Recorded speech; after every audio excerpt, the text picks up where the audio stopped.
Welcome to the first podcast produced for Another Story. Another Story is a digital story project that connects Palestinian artists with resources required to produce stories in all forms of digital media and provides an online and mobile distribution platform to get their stories out into the world. We join writer Hasheemah Afaneh on a tour of the city of Nablus and discover the forgotten cultural spaces that once bound together the people of Nablus in a spirit of celebrated common identity. We hope you enjoy this trip through the streets and coffee shops of Nablus's old city.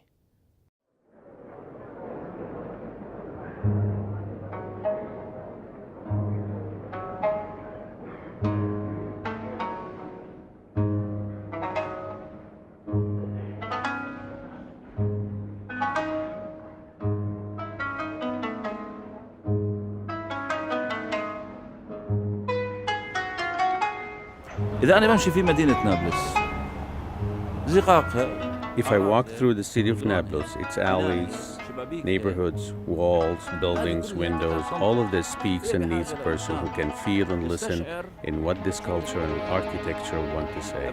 هذا التراث المعماري شو بده يحكي؟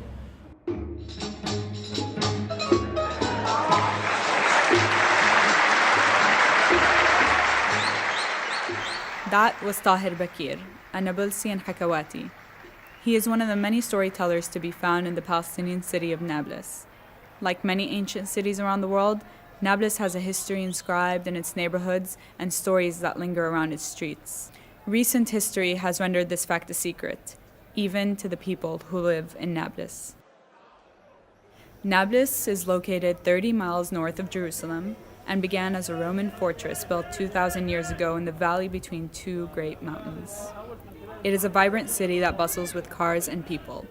It's the second largest city in the West Bank, and like much of the rest of Palestine, the story of Nablus is one of culture frozen in time.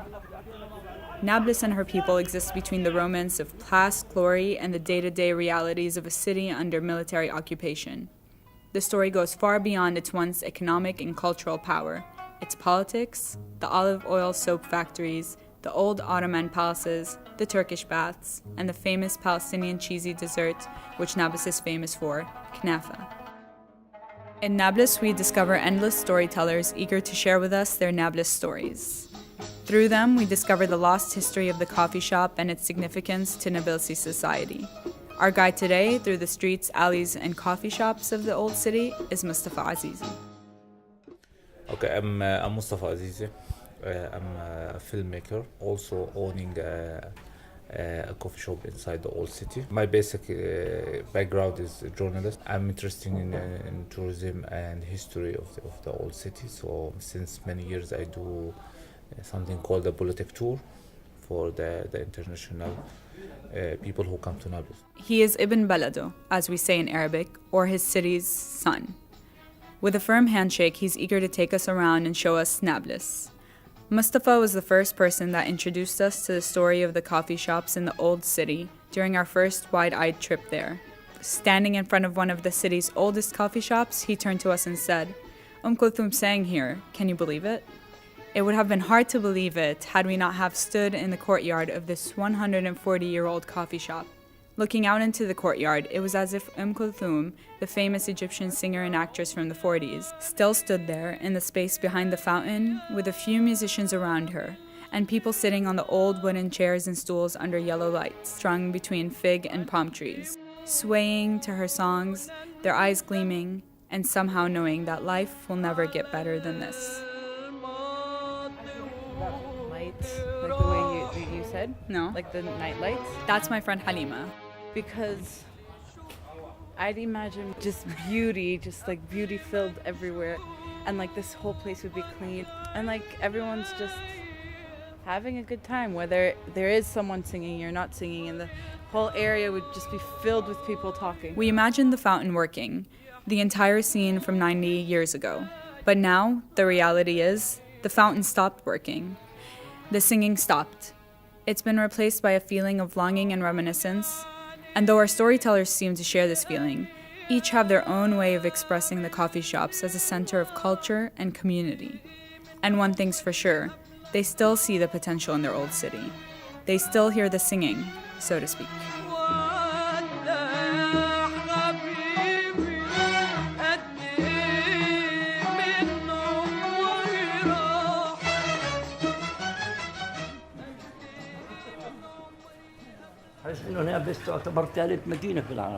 Nablus is considered to be one of the oldest cities in the world, officially after Damascus and Jericho. Nablus follows immediately. After all, we are considered Damascus. This is 80-year-old Fuad Rida Abu Halawa.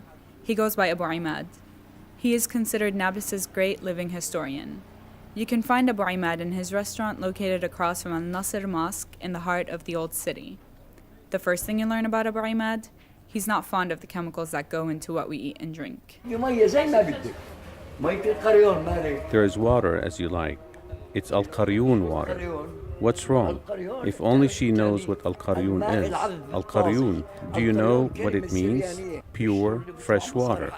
It's Syriac word. They would rather pay for the artificial and the chemical stuff, the harmful things in the long run. There is nothing better than nature. Abu Emad, with his big blue eyes fixed on us and wearing a red chef coat, begins telling his story while making lunch for a customer. I've been here from the opening of this restaurant. My father opened it and I was born in 1936. I went to Al-Ghazali school up to 6th grade, but because people from Lid and Ramle came and they put them in the schools until they created the refugee camp. An entire generation were victims to the war, and we remained 2 years in the streets. My father told me, where is he going to send me? I was around 12 years old, so I worked in the restaurant, and thanks to God, I have been working ever since. And I'm not upset, even though I was denied education, but the work feeds bread. Nablus has terrible luck. The disasters always take place here. Always. Nablus tolerates the most. We live on hope, and I am from those people who, no matter what we lose, I don't want war to happen. Abu Emad's work at the restaurant not only fed him bread, but it's also a part of why he's well known to Nablusis. He has no problem sharing stories about Turkish baths, politics, different singers, and the coffee shops with anyone who'd like to listen. We've been here from 36. The coffee shop has been around since 1928. The Sheikh Qasim Coffee Shop, go see it.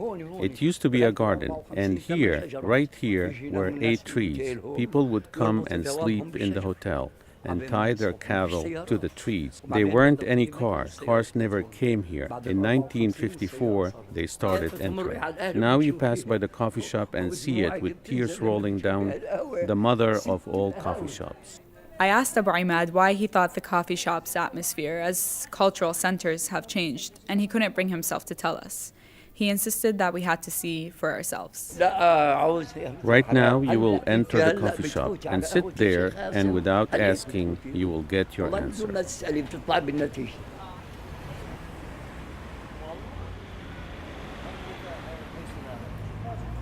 When we arrived at the Sheikh Qasim Coffee Shop, Ra'id Kalbuna, son of one of the owners, greeted us. He served us coffee as we sat in the back courtyard. The wooden chairs, the fountain, and a few strings of colored plastic flags hang tattered between overgrown trees. Ra'id's family has been running the coffee shop since 1959. He told us Asmahan, the known Syrian singer, once sang here. Most of their customers now are from the older generations. The youth of Nablus don't show up as often. Today's generation doesn't care about this view. Today's generation want pool tables, internet. They want this and that. Yes, but if there's something that pulls them in, of course they'll come. Trust me, they'll come. Why don't you have Wi-Fi in the coffee shops? We'll put. God willing, we'll put. Why though? It's a question. Give me a reason.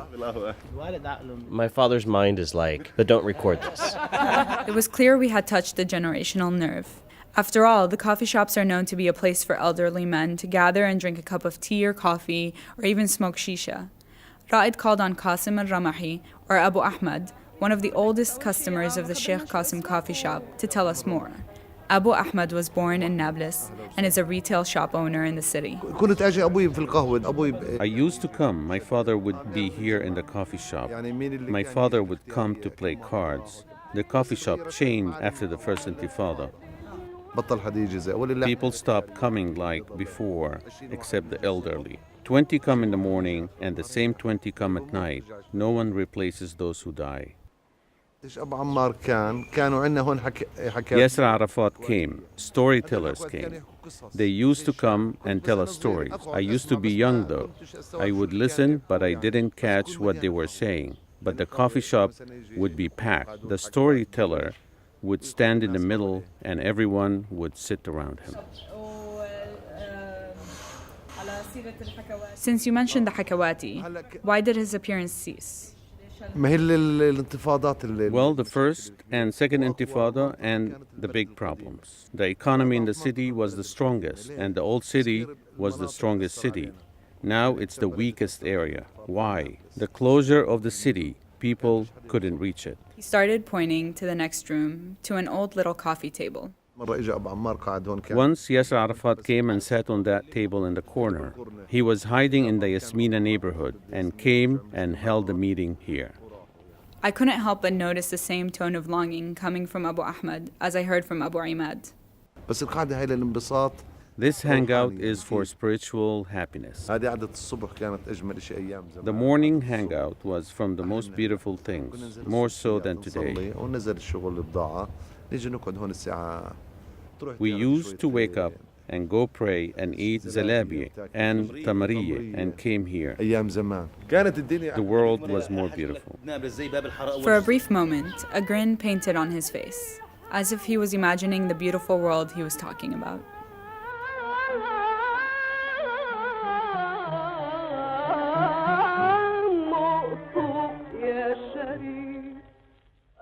After leaving the courtyard of the Sheikh Qasim Coffee Shop and the ghosts from a time long past, Mustafa takes us through the streets and neighborhoods, all the while telling stories of politics, culture, and history.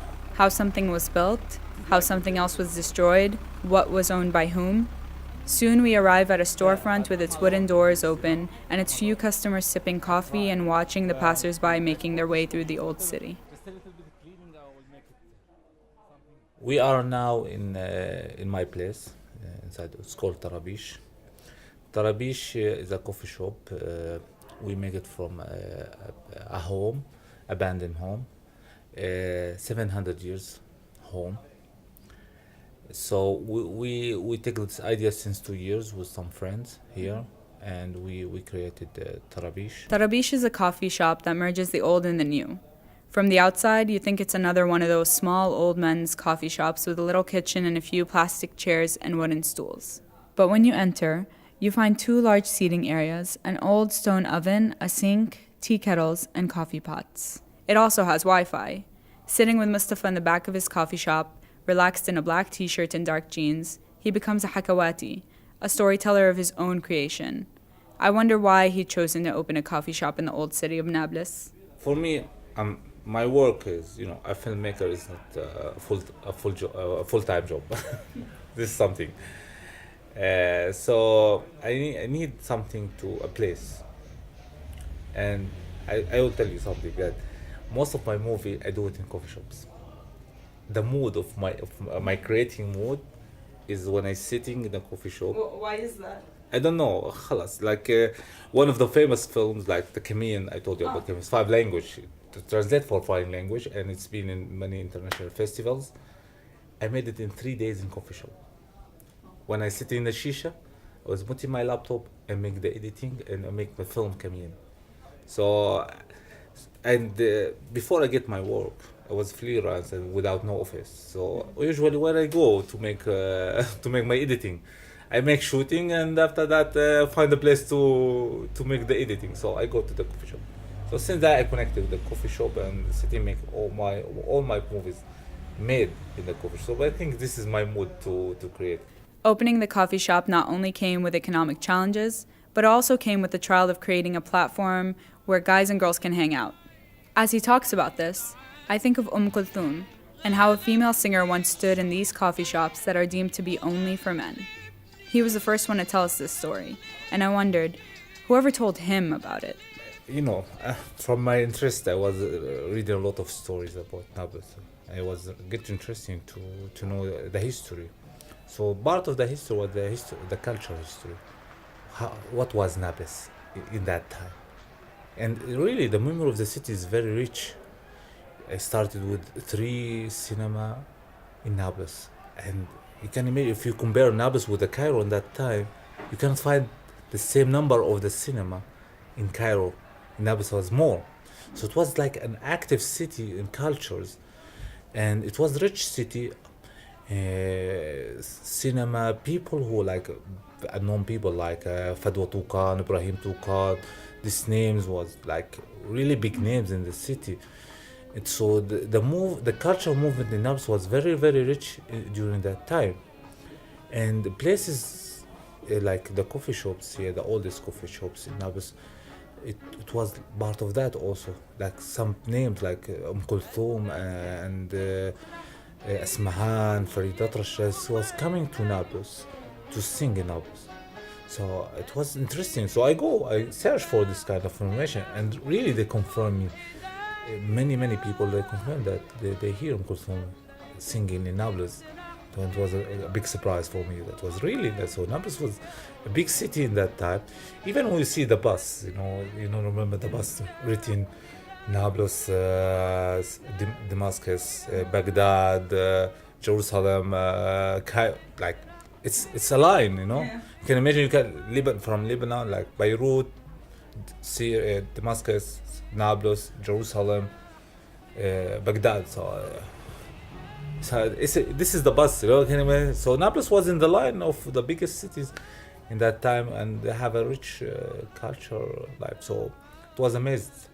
So that make me also deep connected with the coffee shops in Nablus. I try all the old. I like to go to the oldest coffee shops usually, enjoying the atmosphere, enjoying the original tobacco, and enjoying the speech of the old men.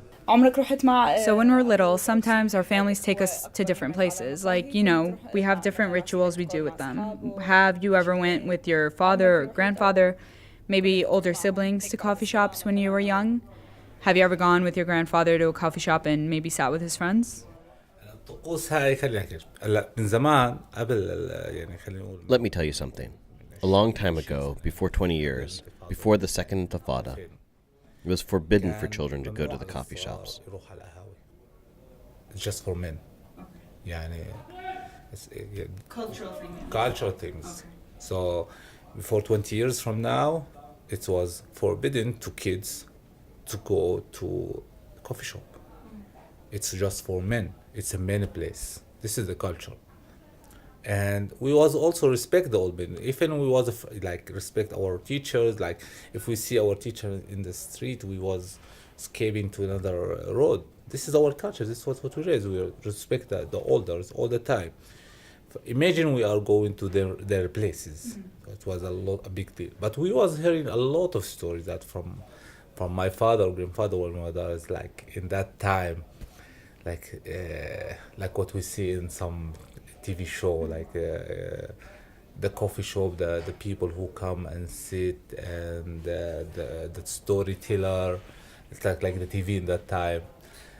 Before the TV, this is what the TV, when they go to hear the storyteller from. That's another thing you don't read about when you Google the old city of Nablus. What happened to the storyteller? The cultural events. Mustafa attributed the disappearance of the issues to the First and Second Intifada, as did Abu Emad and Abu Ahmad. He even laughed at how he and his friends were famous at the time, the children of the rock. With both uprisings came the erosion of the economic prosperity that once existed in the old city. After all, Mustafa tells us, Nablus was the economic capital of Palestine. He also criticized Nablus's city government and owners of old landmarks and how they didn't do much to preserve Nablus's history. The owners of the old coffee shops also needed to be addressed. But you can understand why they'd be hesitant to be more modern. They want to preserve a part of their history, and perhaps in becoming more modern, they feared they'd lose it. Do you think the coffee shop, like if it's a center of culture, there's one family might own it? Yeah. But would you agree that the community owns it? That's Nick, our other producer. Every once in a while, he had a good question. I will agree if there is like a good municipality. I will agree if there is good ideas. In this situation we live, I don't trust. Our municipality, they are really crazy. So with this kind of mentality, no, I don't trust But one family can do something. Most of the business are families, business family here, all. But the problem, they need motivation. They need people to open their minds a little bit, and they will have something. Mustafa made us all believers there in the back of his coffee shop that the beauty, history, and culture of Nablus, and the old city as its beating heart, is as deserving of global recognition, praise, and tourism as other grand ancient cities like Rome, Jerusalem, Damascus, and so on.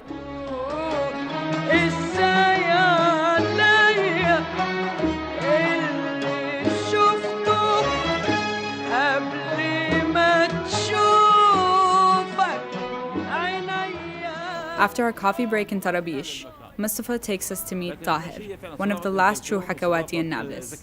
We waited for Tahir Bakir in his little shop where he sells cheese and olive oil, among other things. He took us to Al Sayyid, another Nablusi coffee shop in the middle of the city that has been open for over 90 years.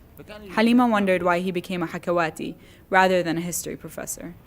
نابلس أصل الحكاية. Being here in this city, Nablus is the storyline. Nablus is the beginning of all beginnings. They said she's the beauty, and they said she's old and authentic, and they said she's the nest of scholars and mini Damascus and the door of the Levant. First of all, history is fabricated. Second, history is a dry subject, but the story is rooted in an ancient history, roots and civilization leaving the heart of the teller and entering the hearts of others and imprinting there. I want to tell you something. Politicians can disagree, historians can disagree, but storytellers do not disagree. With the politician, the story is 1,000 stories and lies. The story with the storyteller is just one story. That doesn't change from one storyteller to the next. The coffee shops in Nablus were a place for all to gather, whether politicians or scholars. The atmosphere was great. It was a cultural center. You would feel safe and intellectual safety. The safety of the individual cannot be compensated. Why do they come to Nablus? Do they come to Nablus because it was a city that is there, or did they come to perform? Then, who did they perform for? That means there was an audience. We can say that there was an audience in the 20s and the 30s that was up to date on theater and listened to Kulthoom's songs. And this indicates that in that time there was a background of arts and culture. There were elegant people. Tahir doesn't shy away from mentioning the Intifada, just like Abu Emad, Abu Ahmad, and Mustafa. However, Tahir remembers a performance he and a few others held during the time. You can quit all addictions except that of theater and art. If you are addicted to theater and art, you don't quit, even if it costs you your entire life. I remember when we were working on a play during the first Intifada, and the situation was horrible. 18 of us were working in a room that was 6 by 4 meters underground. We ended up performing at the time, and there was a grand audience. We performed in cinemas. Today, Tahir is still a Hakawati, introducing stories that provoke reminiscence, but with a touch of modernity. And within a few seconds, Tahir became the Hakawati, almost as if he were in the hindam, the traditional dress. Speaking with the original Nablusi accent, I imagine Tahir wearing the tarbush and dimaya. He tells us a story titled The Dream of the Poor is Poor. It's about a poverty-stricken man who wanted to be rich for his children. How when he bought a watermelon, people were amazed. He was so happy, and so were his children, until he woke up to the smiles of them sleeping and realizing it was all a dream. All the while, Tahir saw right through us, transforming from our storyteller to the Hakawati that once performed in the coffee shops of the past.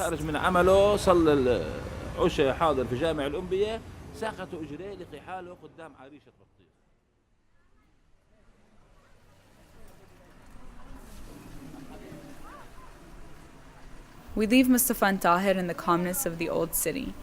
Cinema Cafe is everything but quiet. A dark cafe with American pop music blaring from flat screens, you can find this modern cafe in Nablus' city center. We met Barah'ah, a college student, along with her friends Ghaith and Deema, who, like any group of young friends, enjoy sitting in the cafe, listening to some music and relishing in a good cup of coffee or a glass of lemon and mint. This place is where I like to come after I finish from university. It's so comfortable and we like the atmosphere, no?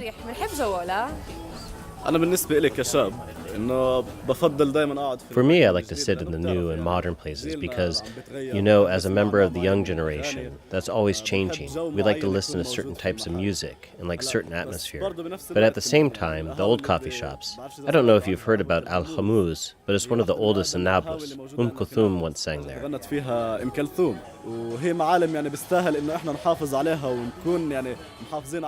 Those coffee shops deserve to be preserved. It isn't just for show. No, we have to be pioneers for them. But unfortunately, this idea isn't always there.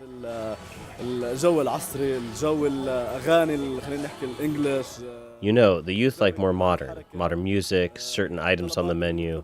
Youth like change.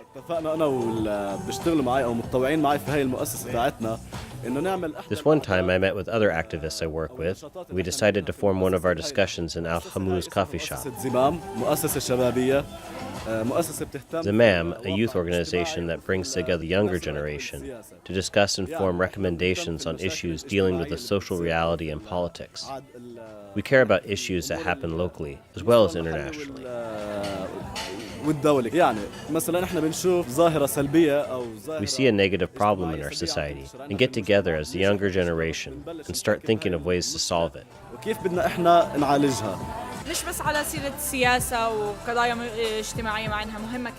So away from politics and social issues, although they are extremely important, but from the standpoint of bringing the community together in the old coffee shops, telling stories about the city, do you see this happening, or are the old coffee shops not open to the idea?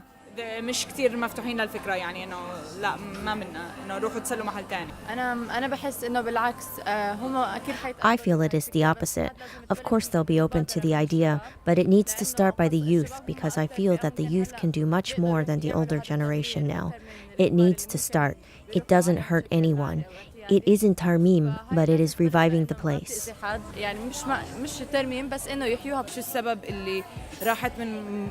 What is the reason it shifted from being a cultural center to a place that is now trying to be revived? Where was this lost?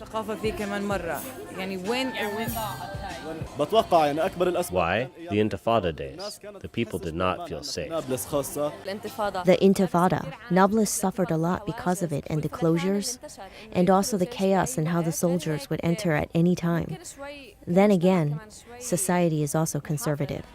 Like Mustafa, Ghaith had also traveled to Italy, and he came back with a dream for his home city. One of my biggest goals is for the old city to be like other old cities, where people care about it, because the old city is not like here. Go walk in the city of Nablus and you'll feel that you're in a totally different place. You'll see the history, how the city started, how we got to this point, how our ancestors and parents were once living.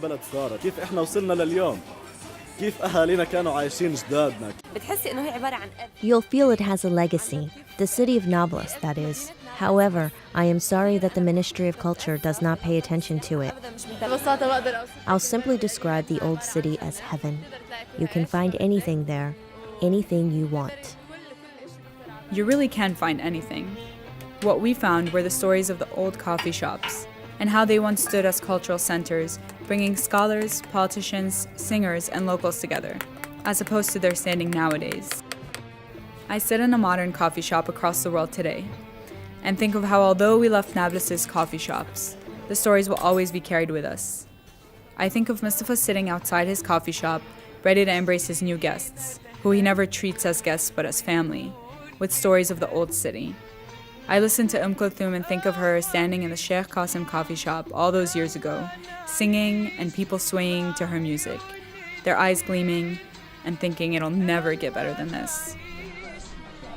We leave Mustafa, the old coffee shops, the old palaces, soap factories, and the smell of knafa in the old city under the shadows of the more modern Nablus with Nablus's people, Nablus's own storytellers, that revive the culture that once was and could still be.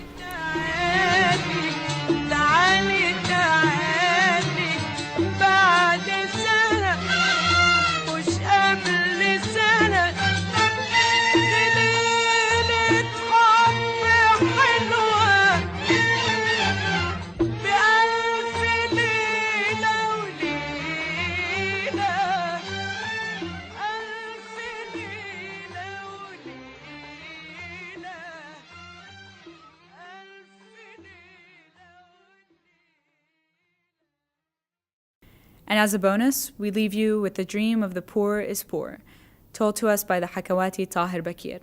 We invite you to grab a cup of coffee or a glass of lemon and mint, and sit down with us in a cafe in the old city of Nablus and listen to the story. There's an English translation attached to this. We hope you enjoy it. وما بحكيها بشكل مطول، بحكي لك إياها بمختصر. هي تتحدث عن أب خليل. مين أب خليل؟ قال هذا أب خليل رجال. بحكي لك إياها بلهجة نابلسية. قال هذا أبو خليل هو كتل مات أشره، رجال بسيط لا له كتل ولا مر كتله في هذا المكان.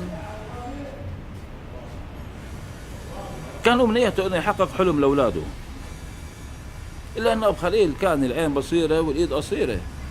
كانت شغلته يعمر بوابير ويلمع نحاسيات وصدور تنحاس والأراجيل وقلوبة الأراجيل والقناديل. فكل يوم يحدث حاله: يا أبو خليل متى أنت صار بإمكانك تحقق حلم لأولادك؟ والله أولادك كبروا صار لازم تحقق لهم شيء. لا يا أبو خليل ما أنت رجال. يوم من الأيام أبو خليل كان خارج من عمله، صلى العشاء حاضر في جامع الأنبياء، ساقته إجريه لقي حاله قدام عريشة بطيخ. أبو خليل اشتري بطيخة لأولادك، الأولاد كبروا صار لازم يعرفوا البطيخ. لا لسه بدري، لآخر الموسم سعره برخص. ما أنت يا أبو خليل كل سنة بتقول آخر الموسم سعره برخص وبخلص البطيخ ما بتشتريش بطيخ. يتشجع يا أبو خليل، مد إيدك عجيبتك، أيوة يلا تناول بطيخة لأولادك.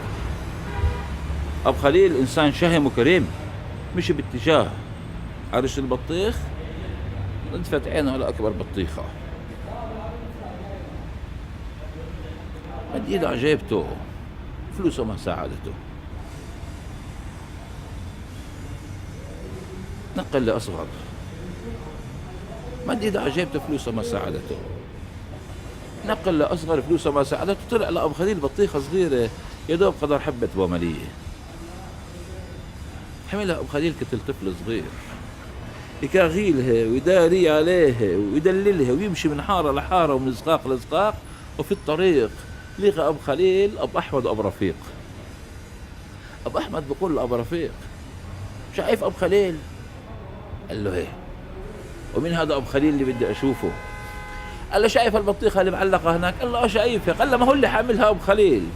قال له: هلا شفته. ولك أبو خليل، ولك منلة، ولك وانتو بتقولها معكوش، ولك شاري بطيخة، ولك بطيخة شاري يا أبو خليل، ولا عليك المال أم جنسكن وبتقولها معكيش. أبو خليل عزت عليه نفسه يا حرام، حمل بطيخته وقف بين أبو أحمد وأبو رفيق، رفعها بإيده اليمين، قال لهم: نكونوا بعلمكم أنا اليوم شاري بطيخة، والله إذا الله أعطاني عمر السنة الجاي غير أشتري شمامة كمان. مشي أبو رفيق بيطلع على جداره يلقي حمدان ابن الجيران بستناه. نده على يمه أبو خليل شاري بطيخة، والجارة تحدث الجارة وكتل عادتها النسوان تموا في المكان ويحدثوا بعض. أبو خليل شاري بطيخة منله، دخل على بيته، غلق بابه، فرش الجنابي لأولاده، حطهم وقال لمرته: أعطيني سيف اللي ورثته عن أبي عن جدي عن عنترة. وحمل سيفه أبو خليل رشال. أبو خليل اليوم غير أبو خليل امبارح، أبو خليل اليوم شاري بطيخة. عمل سيفه وصار يغني ويقول: خلف حصانك مشينا، الصدفة عم تلعب فينا، ودخلك يا خيال نزال، وخلي السيف شرشة نار خيالك بيوقع خيال، حصانك من الساعة غبار. أبو خليل رشال حقق حلم لأولاده. ومرته يا حرام تفتل وراه وتقول: جوزي شاري بطيخة، جوزي شاري بطيخة. أولاده كتير مبسوطين وقاعدين، حط صدر النحاس يجي يذبح بطيخته، ولا ابنه: يابا مش هذه بطيخة؟ قال له: يا أبا بطيخة. قال له: أخته: ولك قلت لك بطيخة ما صدقتينيش، أبوك شاري بطيخة. ذبح بطيخته أبو خليل، طلعت يا حرام. سفن أبو خليل، طلع أولاده، واحد زوى حاله يمين وواحد زوى حاله شمال. أبو خليل بتطلع في البطيخة يا حرام، وشوية رعد وبرق في المكان، صحي من نومه، طلع أولاده لقاهم نايمين مبسوطين بيضحكوا، لا على بطيخ ولا على غيره سائلين. قال: يا رب الحمد لله اللي هو حلم مش حقيقة، بس يا رب يعني الاعتراض لو كانت البطيخة أكبر شوية، مش كان أكلنا وأكل الأولاد. وتوتة خلصت الحدوتة.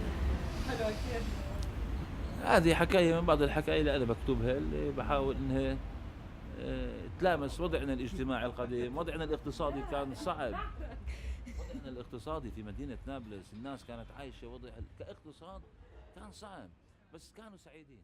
ليه؟ لأنه